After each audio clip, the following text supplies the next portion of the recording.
យោជន៍អារឿងសបាយដល់គាត់នេះនៅតាមតំបន់អីចឹងទៅនឹងឃើញមួយគេអូយ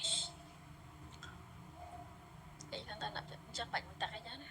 ចឹងទៅប្រកគេខ្ញុំទៅពីបន្ទោកៅហើយខ្ញុំទៅផាត់ទៅខ្ញុំលក់ពេលយប់លក់24ម៉ោងចែកស្លាក់ដេក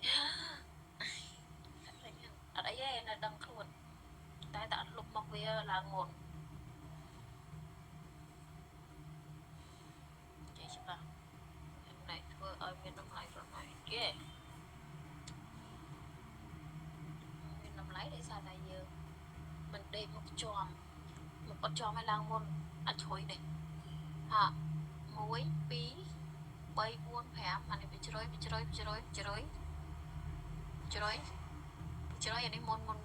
នេះអញ្ចឹងសក់មុននេះអានេះផ្នែកខ្ញុំចាំខ្ញុំចំមកខ្ញុំមាត់ខ្ញុំ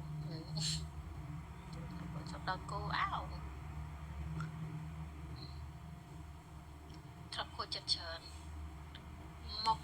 មានមុនដល់គោចាស្អាតអាយមិនមកទឹក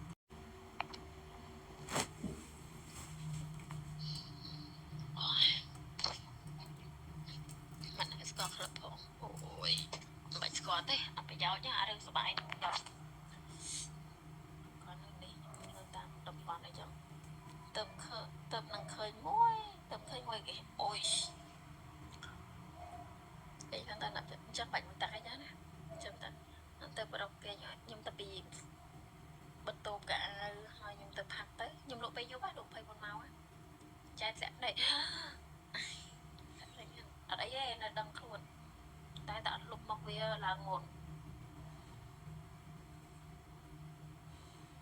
ចេះច្បាស់ណែធ្វើឲ្យមានតម្លៃប្រហែលគេ